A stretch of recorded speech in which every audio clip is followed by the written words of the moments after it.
Entrepreneurs and startup founders have a real potential to leverage the creators to grow their business and find the right audience to start selling them their products or services. But there's a lot of risk with it. Are you picking the right creator? Are you going after the right kind of audience? And will this partnership yield potential growth in revenue, or are you just going to give up your cash or equity for nothing? In this video, I'm going to talk about a few methods and approaches that you can leverage as an entrepreneur to go after the partnership with the creator. And also for the creators, I'm going to drop a couple of tips on how to approach those startup founders. Well, jumping straight into it, we're not going to go far without really discussing, first and foremost, for you as an entrepreneur, what is your goal? This is the very first question you need to answer, because sure, saying, hey, I'm going to go after the creators or partner with someone in the creator economy because I want to make more money. Cool. We all want to do that. Specifically, when it comes to partnering with the creators, because of the fact that it's going to have decisions that will trickle down further into your kind of decision-making tree, first and foremost, you need to decide what are you really trying to achieve. Because for some entrepreneurs, the awareness itself might be enough.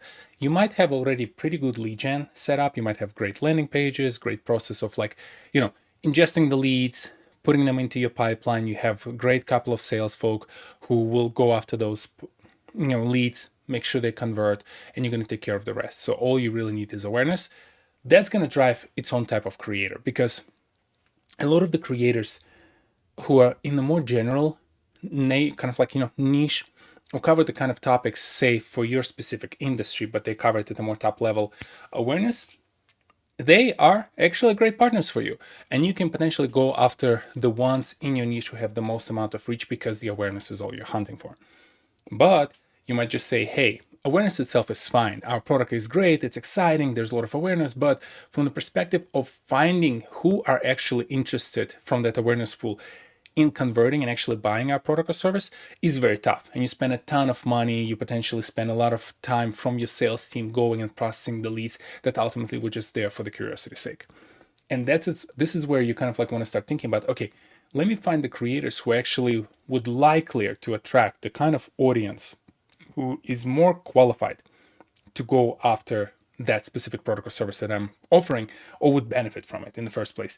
And so this is the separate type of creators. Likely they will have a little bit of a less of a reach, more niche topics that they cover specifically for your industry, and those are the folks that you're really trying to go after as creators. Or last couple of examples I'll quickly touch on. Maybe you already got all of those things down. It's really about what kind of content can you feed them to go and get them to convert, right? They're qualified, you know that they're interested, but there's just something is missing to get them to that decision, right? And this is where you can potentially find creators who cover very specific topics that solve for a specific solution. Maybe you're selling tax software, so you find the creators who specifically walk people through the process of submitting their taxes, because those are the likeliest and the most qualified. And then you just feed them potential ad to go and say, hey, instead of you going through all of this, why won't you partner with this XYZ company? They offer the tax software solution. They can take care of you. A very rudimentary example, but again, even more niche, even more specific creators. And now you're really specifically talking about the type of content that they make, because the content should be addressing the type of issue that your product or service is solving for. And finally, you can also talk about the retention. You might be doing already great things. You already have great conversion and sales and pipeline, but somehow you have a hard time staying in touch with your current customers and letting them know that, hey, we have all these cool products and features coming out. This is where the creator who potentially just covers continuously topics, uses your tool, and posts regularly enough where you can feed them the ads that talk about the latest features and releases on your schedule, on your product roadmap, that then can excite the audience who are likely already also users of your product or your service. So as an entrepreneur, you really want to first and foremost decide, it's not just about, hey, I want to make more money by partnering with a creator, but where do I need help? If I think about my entire pipeline and how I manage it as a startup founder and my team, where do people fall in my kind of bracket covering these areas of the marketing funnel, and who can actually assist me on their own, and where would I need help from the creator? And once you decide on this, you also need to keep in mind that there is several different types of content the creators offer, right? I always like to remind people that ultimately you can boil it down to kind of this jobs to be done framework, and specifically that creators either educate, inform, or entertain. And so from the perspective of your brand, that's a secondary consideration, but I think it's still important. where you want to start thinking about, is my product offering the services to the type of folks who are trying to get educated about certain area, right? And it can be one angle. Is my brand kind of like in the realm and has enough of like a character created online that it can actually be more of an entertainment angle? And I do this like entertainment style ads. Duolingo comes to mind, right? With the type of marketing that they do. Or is it more about information, right? So my product is already targeting towards a specific type of viewer who likes to stay informed, and somehow my product and services can support it. So this is a secondary consideration, but I think it's important because if you say more of a serious brand, you don't have that kind of personality that's all about like entertainment value, you don't like drop memes, and you're not Ryan Air of the world who constantly posts some sort of memes on Twitter and kind of like makes fun of their own customers. Going after the creator who really focuses on entertainment angle for your niche might be the bad choice. So those are the kind of like two angles that you want to consider when it comes to deciding, hey, is this the right creator to work with? And to summarize, just before we move on to the actual specific example, make sure from the marketing funnel perspective, you really understand what you want to get out of it, right? You're very specific on your KPIs, key performance indicators, whether it's an awareness level, qualification level, conversion level, or retention level. And from then on out, really try to make sure there's not enough initial clash with the kind of content the creator produces and the kind of audience you attract and the kind of image you're trying to build as a startup, right? Because not everyone should be fun, joking, kind of like, this whatever, rambunctious brand in the room. Some of us, we're absolutely fine building a business that's very classy, low key, maybe not very much kind of like up in your face, but provide very great product or services. And now that you decided on those parts and pieces, it's time for you to start thinking about, okay, where do I find those? And honestly, it's not that complicated from the very beginning. You just go and you just start searching for them. Honestly, specifically for your specific niche, the type of product or service you provide, you start looking for who covers that niche and who covers those topics. I picked something random. I literally went to a Google Gem and I was like, give me the random business idea. It gave me the microgreens for the urban farmer. So that's the only way I picked it. You can pick your niche or your environment and basically approach it from the perspective of your audience, right? So you as a product provider or service provider, you will have a rough idea of what kind of problem your customer needed help with the solution, because this is why you got into this specific area in the first place, right? Like you probably were one of those users back in the day who observed the problem, you came up with a product solution, and you start making some money out of it and made it the business out of it eventually, and now you need kind of like help scaling it up. So if you understand it, you will understand what kind of terms, how would they describe it, what kind of vocabulary would they use to describe the problem if, say, they're trying to look for a solution while searching on YouTube, which is the second largest search engine. And when they search on Google, Google will likely also surface some videos. So it's a very easy way for you to go and come through kind of like the search page and just start looking, okay, who are the creators in this place? And I kind of like scroll through, obviously, we're talking microgreens farmer, and there's literally a creator called Microgreens Farmer. And I also picked this individual because it seems like a lot of content that pops up here pops up from this individual. So I was like, hey, it looks like he's popular enough in this area. So they're probably the two that I would check out. And I would honestly just go and check them out. Like I opened just one of their videos, right? I'm saving some time from like clicking, pausing the video so you don't get bothered by all of this.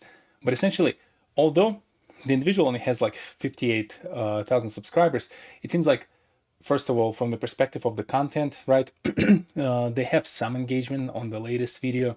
But if you go back to like the channel itself and you start scrolling through all the videos, you kind of like start noticing they talk a little bit about the actual process of building a business around microgreens. And they talk with individuals, they talk about profitability, they talk about different ways to kind of like how you set up and grow and price things. So there is a lot of relevance to what they do. If, say, you're someone who is selling a product or service that helps folks create microgreens business or maybe monetize it better, and so on and so forth. And so like this seems to be like a creator who is like, hey, in the realm of what we might need. And the other individual very similarly kind of like has a lot of content, a little bit better engagement, and a lot of engagement kind of like talks about the tools and the subscriptions that they've used, which I'll talk about in a second. So it's kind of nice to kind of like see the engagement, see the kind of questions and things that people discuss in the comments to their videos, because you get a sense of the audience engagement. So instead of just views, really focus on, say, like, hey, what kind of things are they discussing together? What kind of things people ask them and what do they advise for? And in this case, like this person seemed to be switching a little bit more to the homesteading versus just microgreens. Maybe not the perfect fit, right? Maybe there's an angle there.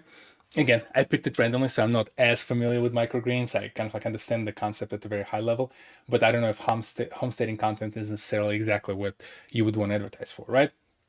So you kind of like pick between the two, and you can look back. And as I said, for example, this individual has actually a dedicated website, and they post a lot of content. There's a lot of interesting kind of like educational materials. They even, I think, some subscription services that I noticed, which is not bad. Like you can look at it and say, yeah, but they have their own business around it. Why would I jump in?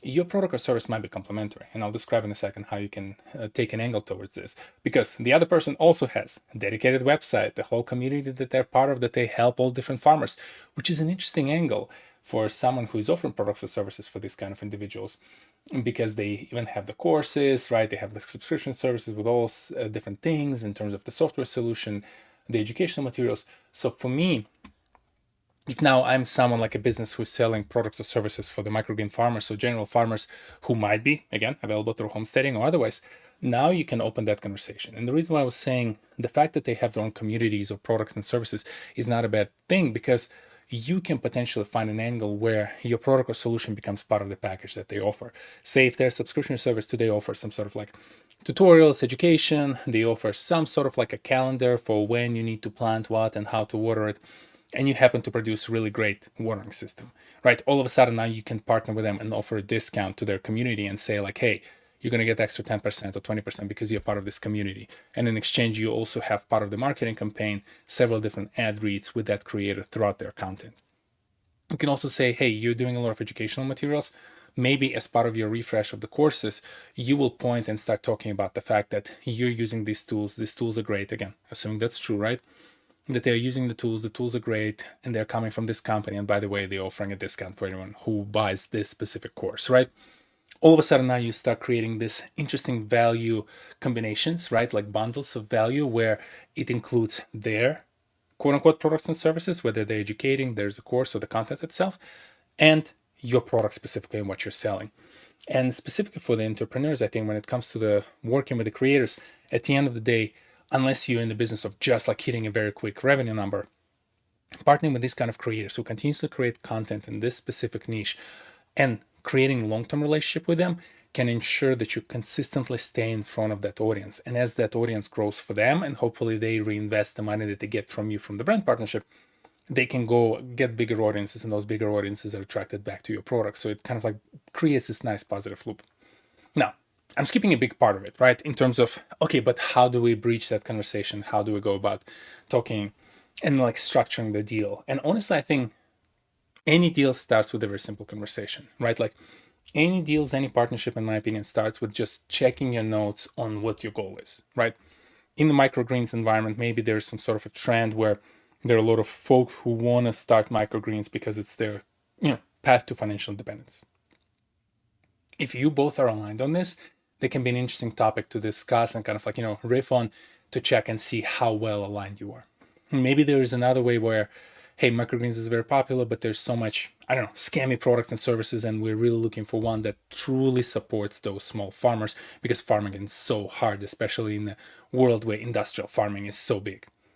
Another angle, another thing you can riff off, and that's the initial conversation I would focus on, just on this, compare the notes, compare the alignment in values in terms of what kind of value you want to ultimately deliver to that audience, whether it's customers who will buy your product or services or viewers for that specific creator. From there, you can explore potential two options, right? As a first step. One step might be, let's exchange ideas for free, right? I'm a big fan of like offering value first and then trying to monetize it. So from that perspective, maybe there's something you can teach them about the industry that you know from your product or services expertise. Maybe you've spent 15, 20 years in that industry and that creator only spent the last 4 or 5, right? Like there are cool things that you can go and educate. You can even become part of their content, and maybe there's some sort of interview and podcast feature that you can do together for free just to test the waters and see the alignment between the audiences.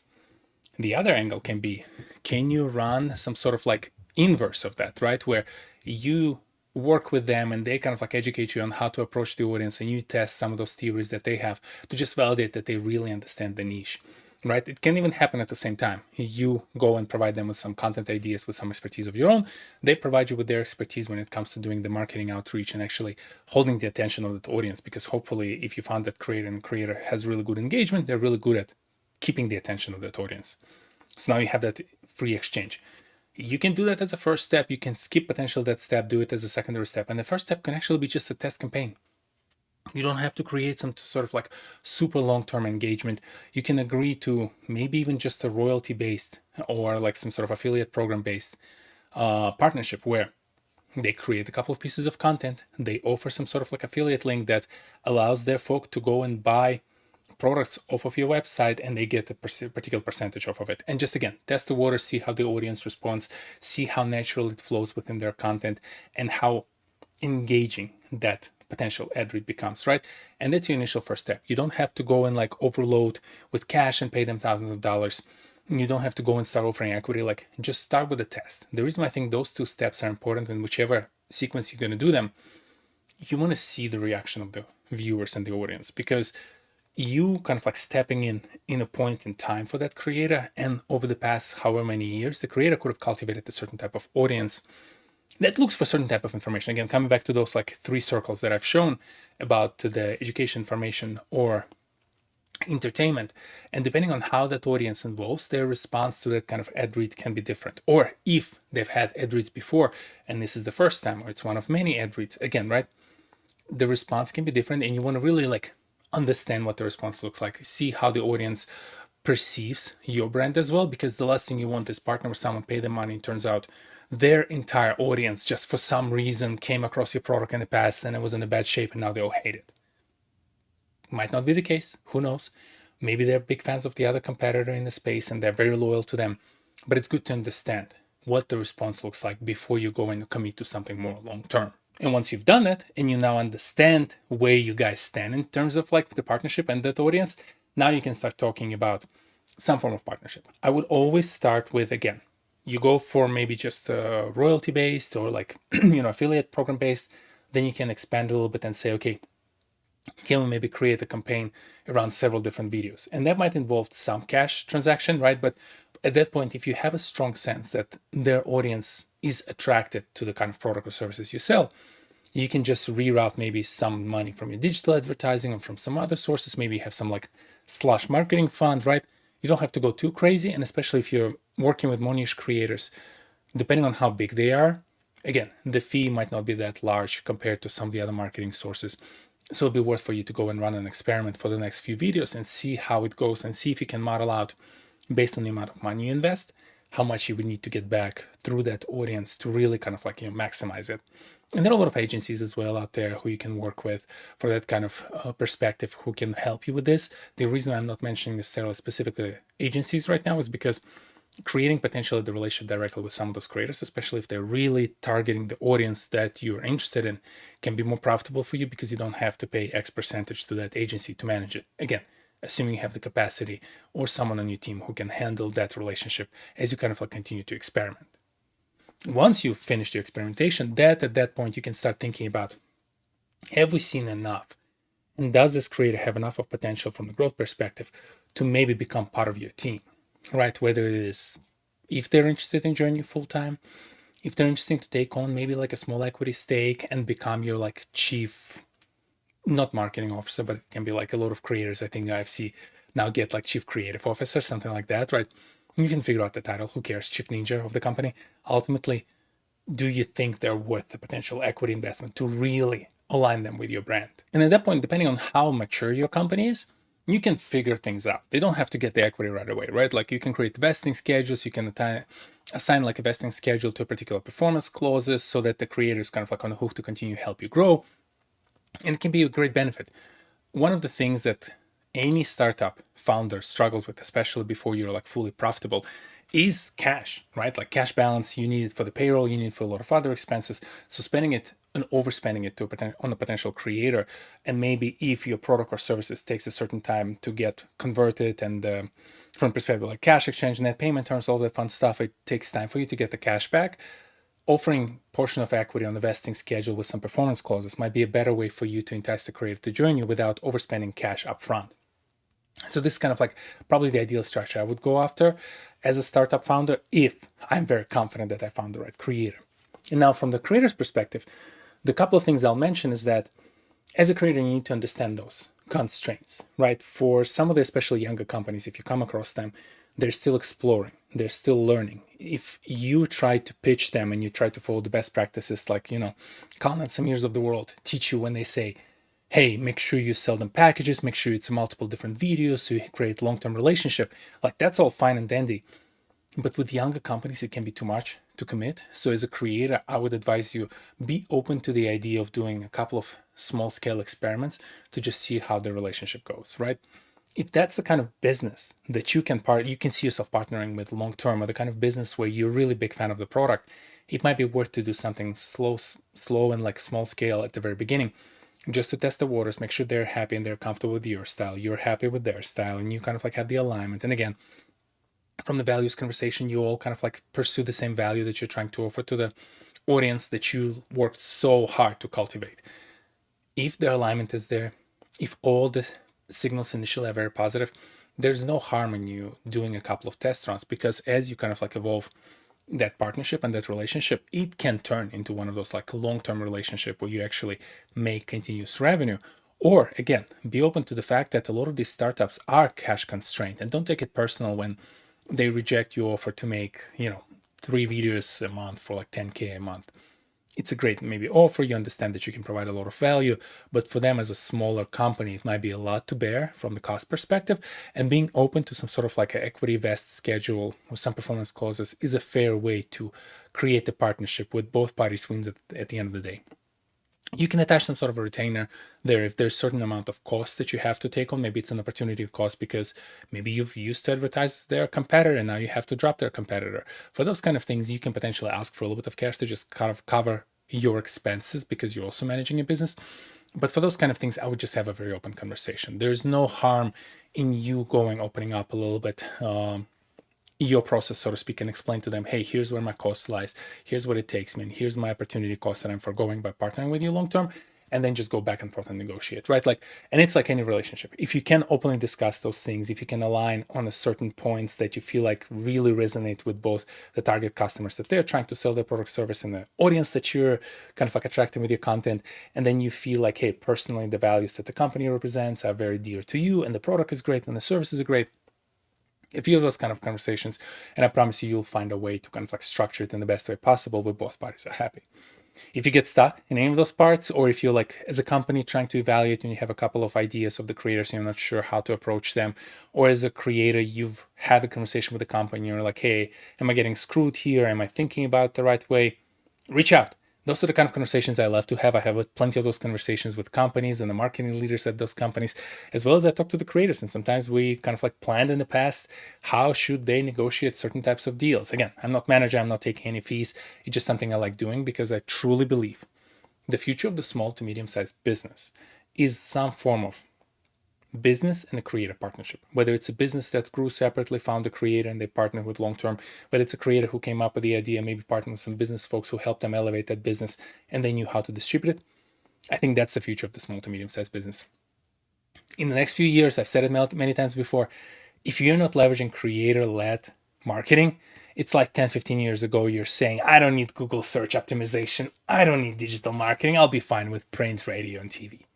That's how I hear you when you say today that you don't need creator-led marketing campaigns. So really consider it. I hope this video was useful. Let me know in the comment section below if you thought of any other questions. Or as I said, just reach out and let me know if you want to chat about it live and just brainstorm some of your things that you're trying to think through as an entrepreneur who owns a company and tries to partner with the creators, or as a creator who knows that they want to partner with some of the businesses who are already in the process of negotiating a deal. Always happy to chat with all of you. I'll see you next Saturday. Peace.